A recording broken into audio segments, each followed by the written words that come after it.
हैं।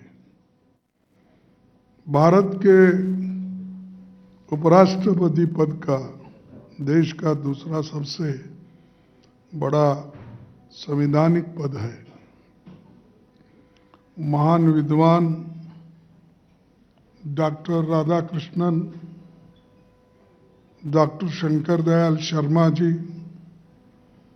जस्टिस हिदायतुल्ला,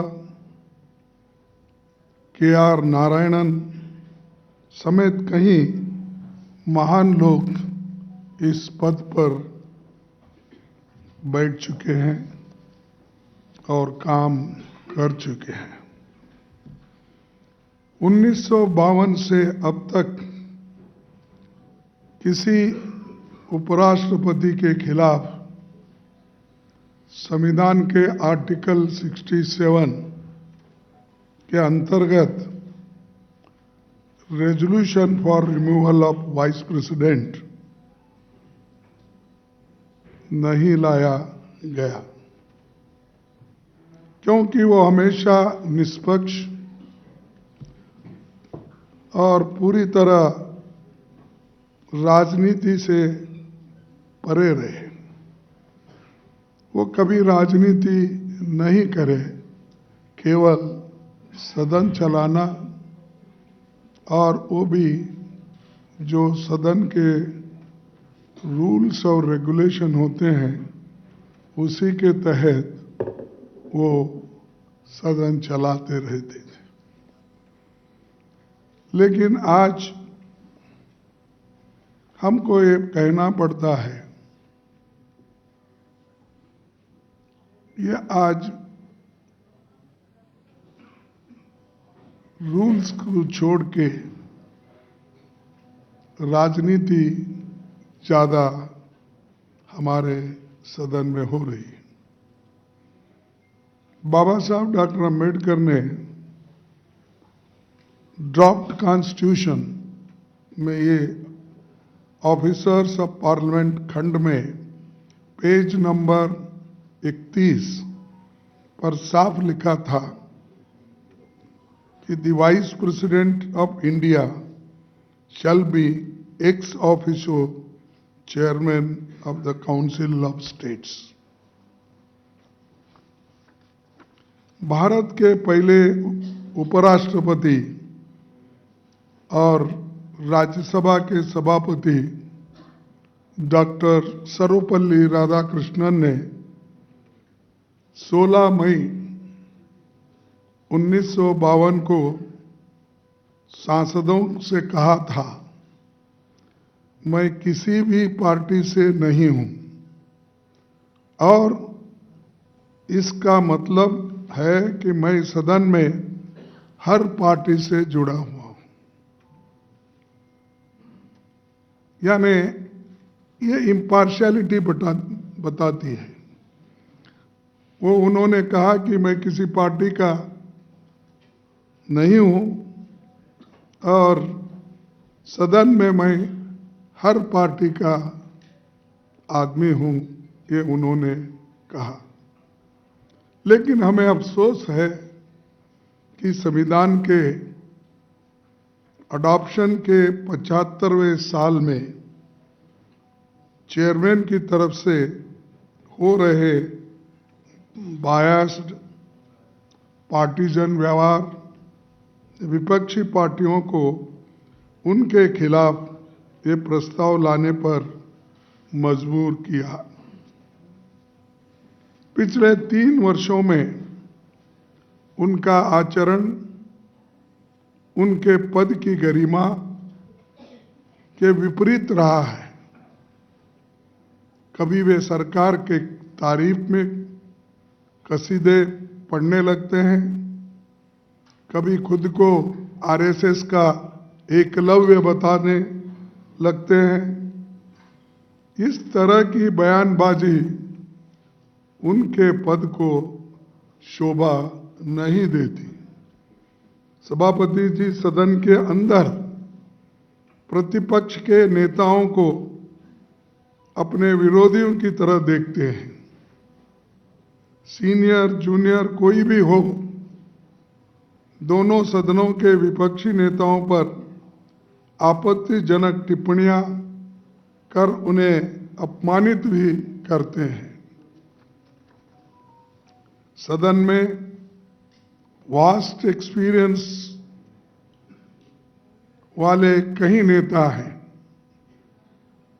कई प्रोफेसर्स हैं, डॉक्टर्स हैं, इंजीनियर्स हैं, राइटर्स हैं, जर्नलिस्ट हैं, ऐसे अनेक फील्ड में काम करके इस सदन में आए हैं।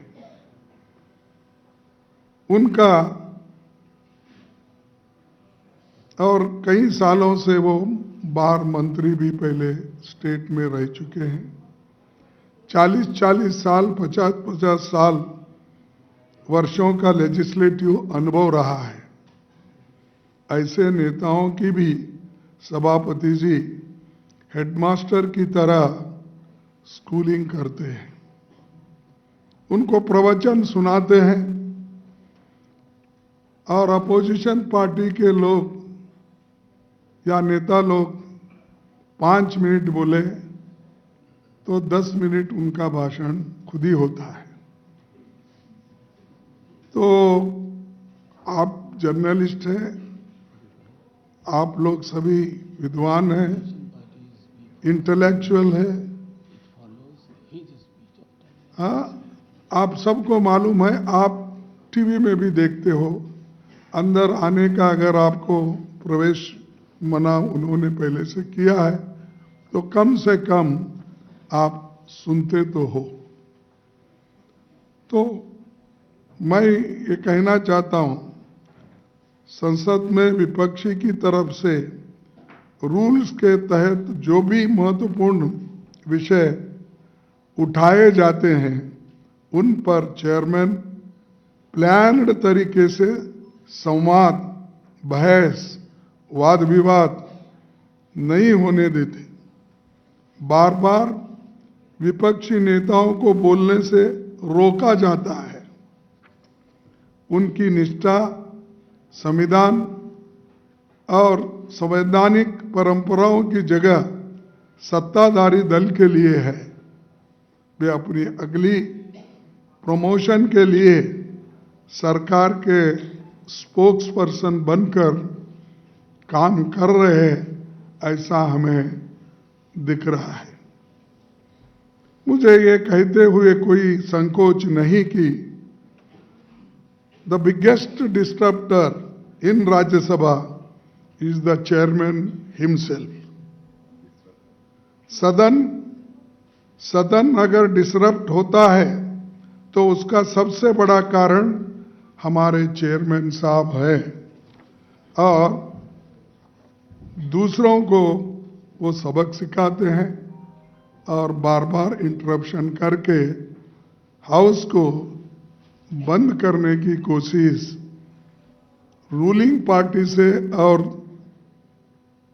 चेयरमैन साहब की तरफ से ज्यादा होता है, अपोजिशन पार्टी से कम होता है। ये आप इस सेशन में खुद देख रहे हो। नॉर्मली विपक्ष चेयर से प्रोटेक्शन मांगता है, वही विपक्ष का संरक्षक होता है। पर अगर खुद सभापति सत्ता पक्ष और प्रधानमंत्री का खुला गुणगान कर रहे हो तो विपक्ष की कौन सुनेगा?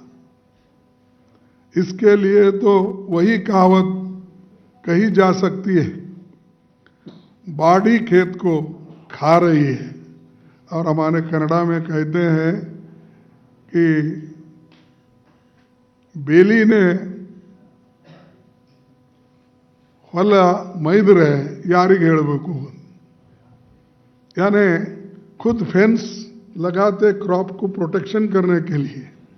अगर वो फेंस ही खाने लगा तो रक्षा कहां से मिलने वाली है? तो ऐसा हम जो सब प्रोटेक्शन मांगते हैं उनसे, अपेक्षा करते हैं उनसे, लेकिन इधर ध्यान भी नहीं देते और मेंबर्स को, रूलिंग पार्टी के मेंबर्स को वो बार बार कहने के लिए इशारा करते हैं। जब भी विपक्ष सरकार से सवाल पूछता है तो मंत्रियों के जवाब देने से पहले ही चेयरमैन खुद सरकार की ढाल बनकर खड़े होते हैं। उनके आचरण ने देश के गरिमा को बहुत नुकसान पहुंचाया है। मैं और एक बार ये सेंटेंस पढ़ता हूं। उनके आचरण ने देश के गरिमा को बहुत नुकसान पहुंचाया है। देश के संसदीय इतिहास में ऐसी स्थिति ला दी है कि हमें उनके खिलाफ ये रेजोल्यूशन का नोटिस लाना पड़ा। उनके साथ हमारी कोई निजी दुश्मनी या द्वेष या कोई राजनीतिक लड़ाई नहीं है। देश के नागरिकों को हम विनम्रता से बताना चाहते हैं कि हमने बहुत सोच विचार और मंथन करके देश के संविधान और लोकतंत्र को बचाने के इरादे से मजबूरी में ये कदम हम सब लोगों ने उठाया है। Few words I will say in English. Welcome to this press conference, all my friends, and we have already given a notice to Vice President, and the joint opposition is here to speak on the sensitive matter in regard to the notice of resolution.